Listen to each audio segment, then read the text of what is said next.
So hello hey hi my dear friends. तो आज हम लोग पढ़ने वाले हैं cardiac magnetic resonance imaging and in this chapter we will study about the cardiac MRI के बारे में, जो कि ओपन्स ये काफ़ी अच्छा फील्ड है, पोटेंशियल है एंड इससे कार्डियक डिसीज़ेस को डायग्नोस करने में और भी अच्छे से हमें हेल्प मिलती है।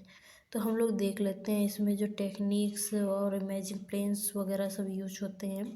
तो फर्स्ट टेक्निक जो कि यूज होती है ईसीजी गेटिंग के नाम से होती है, वो क्या है उसके बारे में देख लेते हैं। तो ईसीजी का फुल फॉर्म होता है इलेक्ट्रोकार्डियोग्राफ।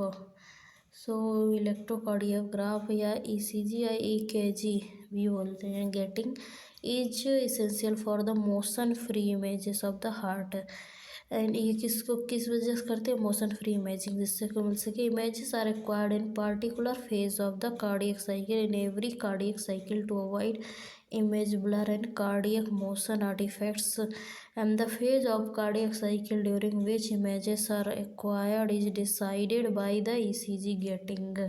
जो फेज होता है कार्डियक साइकिल का during which images are acquired is decided by the ECG gating. Usually R wave is used to trigger the acquisition. R wave किसके लिए होती है?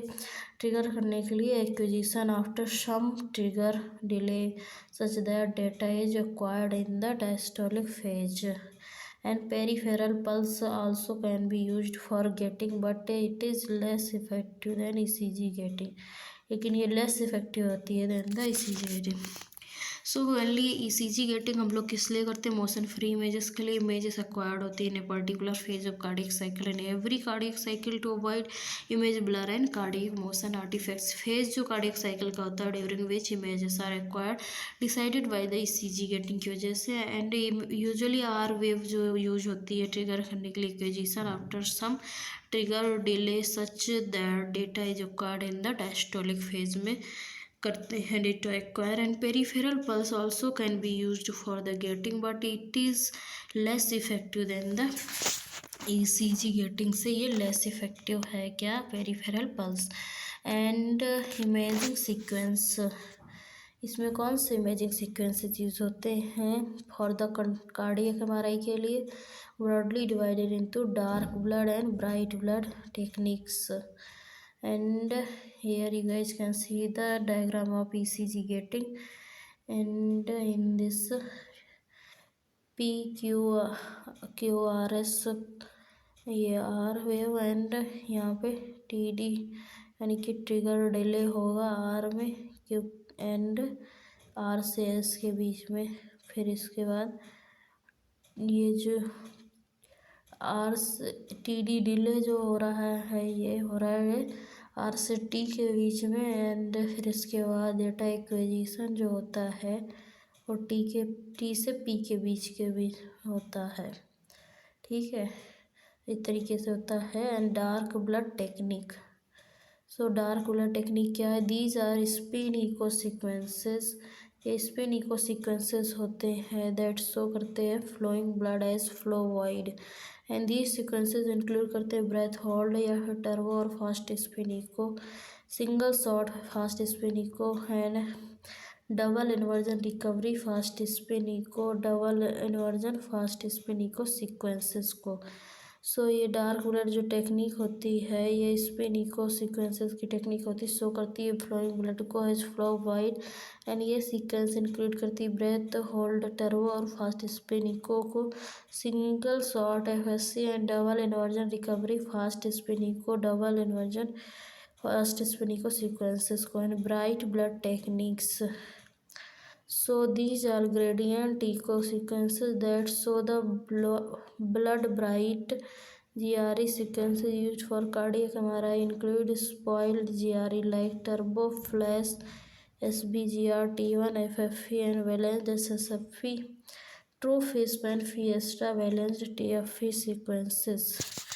सो ब्राइट ब्लड जो होते हैं ग्रेडियंट इको सीक्वेंसेस होते हैं जो कि शो करते हैं जो कि blood bright, and GRE sequences use होते हैं फॉर द कार्डियक एमआरआई के लिए यूज होते हैं like turbo and flash SPGR T1 FFE and balanced SSFE true FISP Fiesta balanced TFE sequences and balanced SSFE sequences are mainstay sequences for the cardiac MRI and used in the every aspect of cardiac imaging. A motion picture loop throughout the various phases of cardiac cycle is produced with GRE sequences like balanced SSFE to get rapid cine imaging. And cine imaging is useful in the functional assessment of ventricles with the calculation of the ejection fraction and stroke volume as well as valvular or cardiac valve motion evaluation, cardiovalvular and cardiac valve motion evaluation. So phase contrast सीने sequences जो होते हैं use होते हैं for the measurement of the velocity, assessment of flow direction and vessels and across the cardiac valves. So as a general rule imaging may begin with the dark blood sequences. Image के साथ शुरुआत होती है dark blood sequences के साथ like single shot fast spin echo to obtain anatomic information and proceed with the right blood techniques to assess functional abnormalities and imaging planes. So imaging planes इसमें क्या use होते हैं orthogonal planes axial sagittal coronal used for general chest imaging and not suitable for the cardiac imaging because cardiac axes are not parallel to body axis. The left atrium, left ventricle 10 centimeter. Two chambers view left atrium and left ventricle.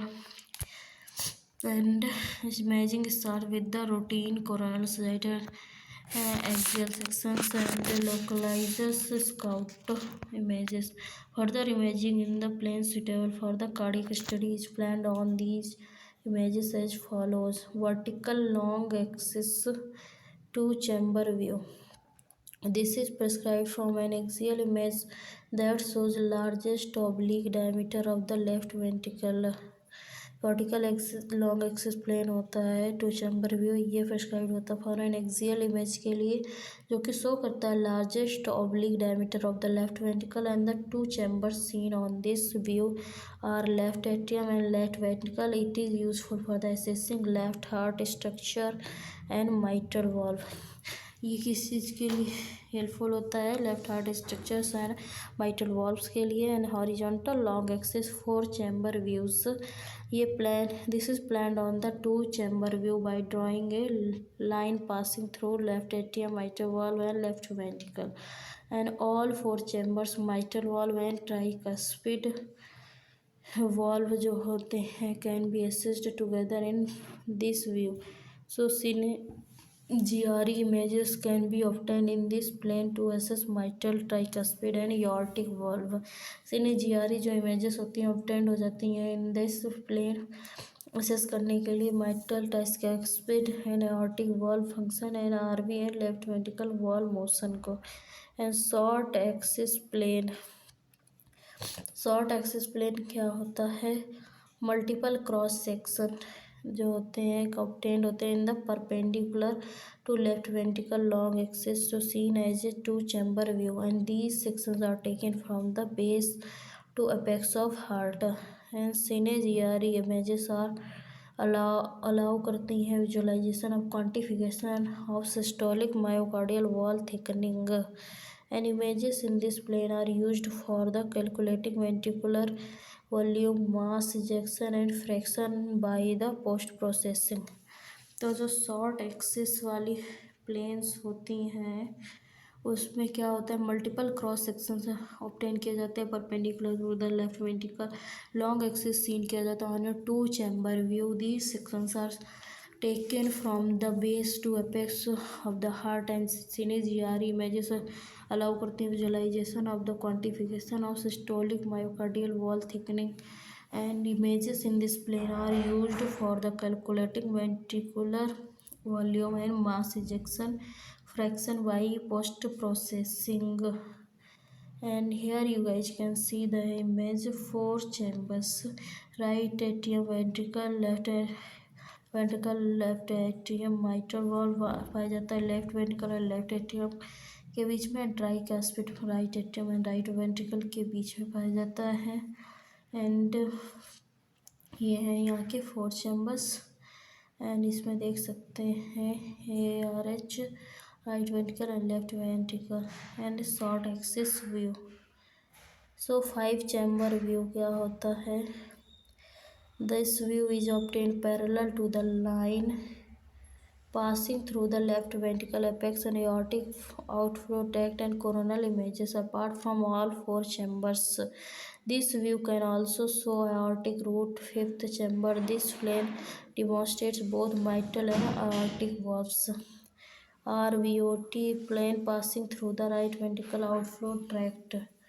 RVOT क्या होता है? Plane जो कि pass होता है through the right ventricle outflow tract से। And clinical applications of cardiac MRI के clinical applications क्या होते हैं? नंबर 1 होता है congenital heart disease. Congenital heart disease के बारे में cardiac MRI very useful in understanding complex anatomy in CHD congenital heart disease and gives the information not obtained by the echocardiography में जो नहीं आती है। Cardiac MRI not only detects ASD, VSD with the high sensitivity specificity but also calculate करती है shunt size phase velocity mapping. Cardiac MRI में not only detect होते हैं ASD, VSD and high sensitivity and specificity but also ये calculate करता है shunt size phase velocity mapping using imaging planes aligned with the cardiac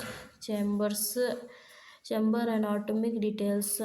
इसमें imaging planes aligned होते हैं with the cardiac chamber anatomic details के साथ of condition like transposition of great arteries, TGA, truncus arteriosus, double outlet left ventricle and other complex cardiac diseases can be obtained. Cardiac MRI is useful for the diagnosis of anomalies of systemic venous and arterial systems.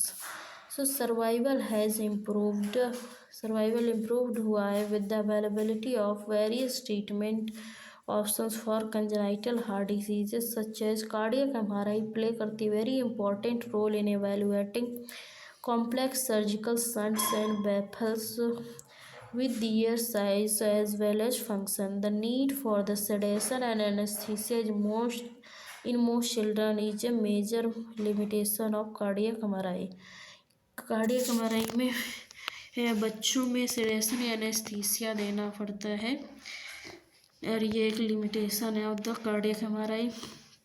यहाँ पे देख सकते हैं right atrium और right ventricle के बीच में ट्राइकैस्पिड valve पाया जाता है। Left atrium and left ventricle के बीच में मिट्रल वॉल्व पाया जाता है। एंड एओर्टा है यहाँ पे। सो यहाँ पे देख सकते हैं आर्च ऑफ एओर्टा को and congenital heart disease teratology of Fallot coronal true face पे इमेजेस शो करती हैं। Right ventricular hypertrophy is jet in the right ventricular outflow tract indicating pulmonary regurgitation and right pulmonary artery stenosis arc of aorta and इसमें देख सकते हैं dilated left atrium RHA and mitral valve jet right ventricle and right atrium mitral valve in stenosis 4 chamber view shows stenosis of the mitral valve with jet in the left ventricle and the dilated left atrium. The mitral valve stenosis was caused by rheumatic fever. mitral valve stenosis किस वजह से होती है? rheumatic fever की वजह से, rheumatic fevers की वजह से होती है। valvular heart disease. So cardiac MRI can demonstrate the presence and quantify the severity of valvular heart disease के बारे में भी बताती है। And valvular stenosis and regurgitation result करते हैं dark jet within the bright blood containing chambers and duration of extent of signal wide jet on MR images correlate the severity of aortic stenosis and total area of signal loss correlate करता है with the severity of mitral regurgitation. Direct measurement जो होता है jet velocity का वो can be done using phase contrast technique for the assessment of severity and quantification and CineGRE sequence useful होता है for the assessment of valve reflex के लिए। तो cardiomyopathies and arrhythmogenic right ventricular dysplasia.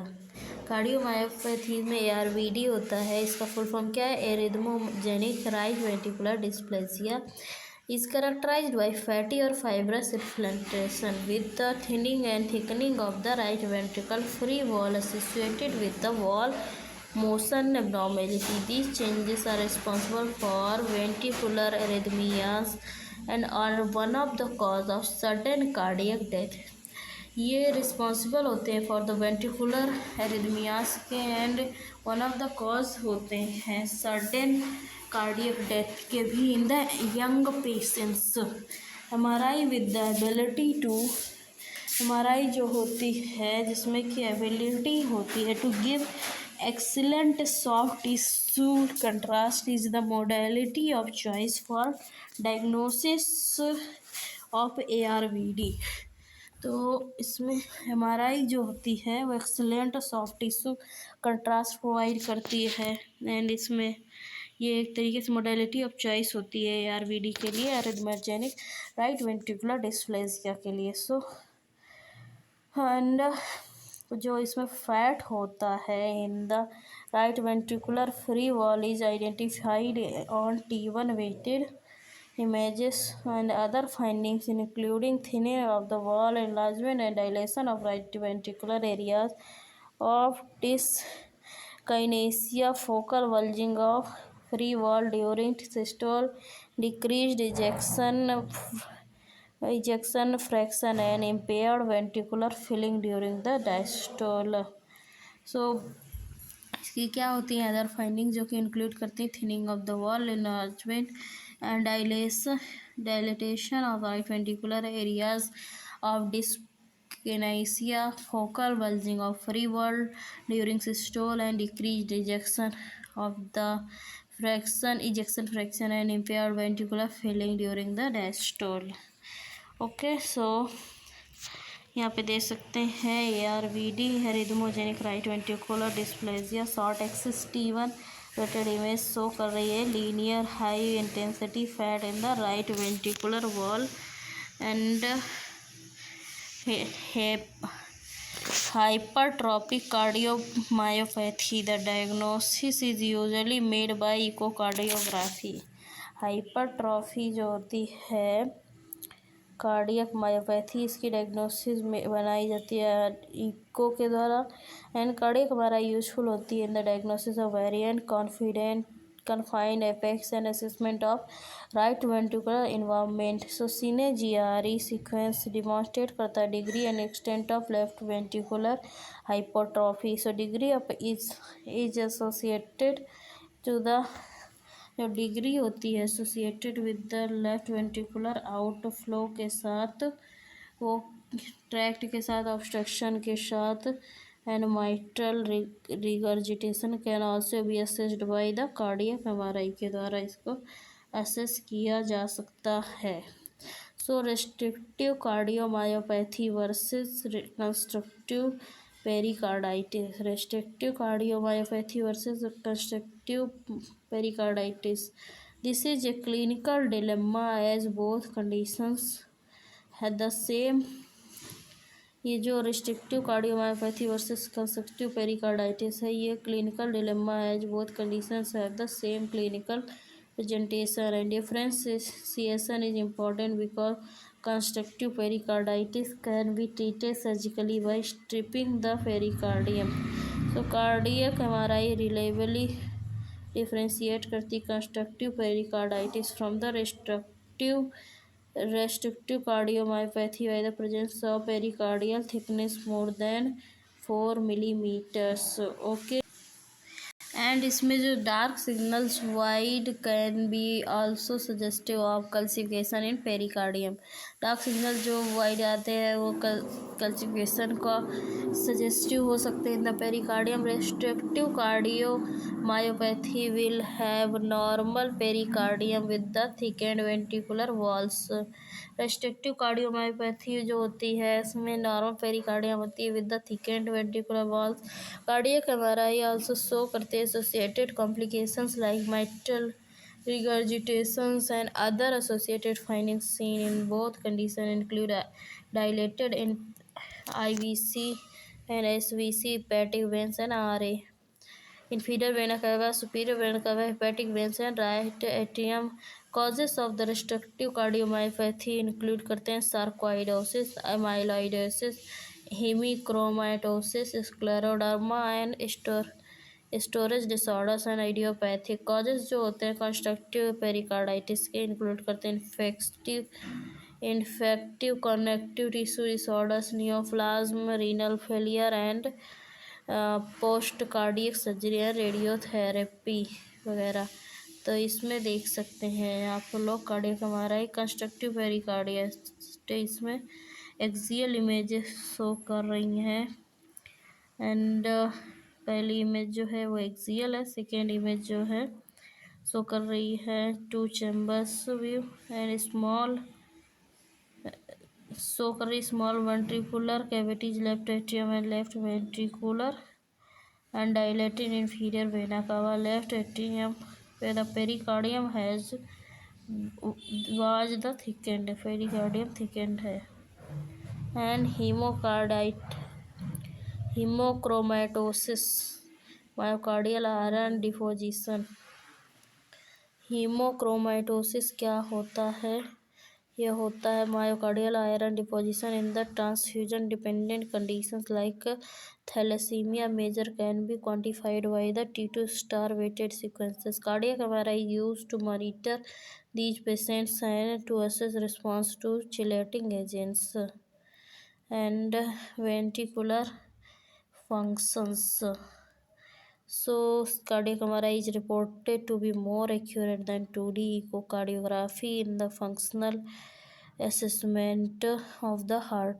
Cardiac MRI more accurate है 2D echocardiography से in the functional assessment के लिए। Cardiac MRI can accurately measure ventricular ejection fraction जो वेंट्रिकुलर इजेक्शन फ्रैक्शन के लिए in diastolic and systolic volumes के लिए usually these measurements are done on short axis images using software and sequence used is balanced SSFE that has good contrast between the blood pool and the myocardium. So coronary artery assessment के लिए cardiac MRI is still not good enough for the visualization of the distal coronary arteries and its branches के लिए उतनी अच्छी नहीं है। But the present role of MRI in coronary imaging include assessment of anomalous coronary arteries,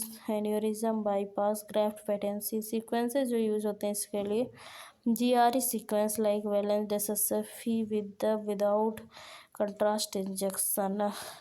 So in myocardial perfusion viability, myocardial perfusion or perfusion study gadolinium is injected into the intravenous as a tight bolus during pharmacologic stress and pharmacologic stress for the myocardium is achieved by pharmacologic stress जो होता है for the myocardium is achieved by the slow IV of the adenosine 140 microgram per kilogram body weight and the sequence used is T1 weighted GRE sequence like turbo flash with high temporal resolution and low signal areas is of under perfusion on these images correspond करती हैं areas of ischemia on infarct and myocardial viability. Myocardial viability क्या होता है? The imaging sequence for the assessment of viability is run 10 to 15 minutes after the gadolinium injection and the sequences used are either inversion recovery T1 weighted GRE और inversion recovery balanced SSFE होते हैं. SSFE sequence and inversion pulse is used to suppress करने के लिए myocardium so that any enhancement within it will appreciated against the background of black myocardium. Selection of proper inversion time is important to suppress करने के लिए signals from the normal myocardium. So an infarcted area of viability imaging so creatine enhancement or bright signals. Bright is dead on the viability imaging. जो bright होता है वो dead होता है on the viability imaging में. So MR signals जो होते हैं, MR viability answers are very important in question whether the patient will benefit from vascularization procedure like angioplasty and bypass or not. So it shows the extent of severity and non-viable myocardium. Recent studies have shown the myocardial viability determined by the cardiac MRI superior होती है to that determined by the PET. Cardiac MRI viability के case में बेहतर होती than the PET से भी. And here you guys can see delayed hyper enhancement of non invasive myocardium normal myocardium and myocardial viability short axis field obtained after 15 minutes of contrast injection shows dark normal myocardium suppression by the inversion recovery and enhancing non-viable myocardium. So यहाँ पे देख सकते हैं normal myocardium and delayed hyper enhancement non viable myocardium. So ऐसे दिख रहे हैं. And यहाँ पे cardiac mass coronal 4 chamber view images show hypointense mass and right atrium like representing a myxoma pathology unavailable. So cardiac and pericardial masses. So here you guys can see cardiac and pericardial masses के बारे में. Cardiac MRI is an accurate method to evaluate cardiac and pericardial. Cardiac MRI जो होती है evaluate करने के लिए cardiac and pericardial masses को. And thrombus is most common filling defect in a cardiac chamber. Thrombus जो होता है मोस्ट कॉमन फिलिंग डिफेक्ट होता है इन कार्डियक चैम्बर में. And gadolinium enhancement differentiates the thrombus from a mass. Most of the cardiac neoplasm are the secondary and metastatic. Primary cardiac tumors are rare and 80% are benign. Primary cardiac tumours rare होते हैं 80% benign होते हैं. And pericardial disease जो होती है pericardium can be visualised with the spin echo and GRE images. Normal pericardium is seen on the spin echo images as a line of low signal intensity located between the high signals of pericardial and epicardial fact. So normal thickness is 1 to 2 millimeter. More than 4 millimeter is considered thickening. Okay, so let's see next. And this chapter is completed here. Next is MRI cholangiopancreatography and MRCP will be done in the next lecture.